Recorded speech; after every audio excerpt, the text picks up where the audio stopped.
In today's video, I'll show you how to add a coupon in WooCommerce. Coupons are a great way to offer discounts, promotions, and special deals that boost sales and reward your customers. First, log into your WordPress dashboard and go to WooCommerce, then click on Settings.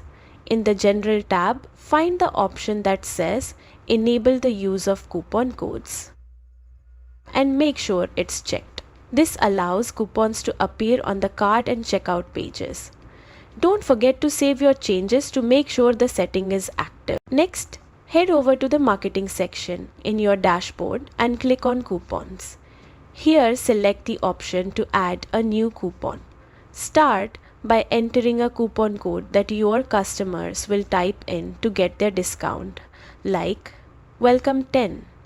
You can also use the Generate Coupon Code option to create one automatically. Adding an internal description is optional, but helpful for keeping track of the coupon's purpose, such as which products it applies to or the promotion time frame.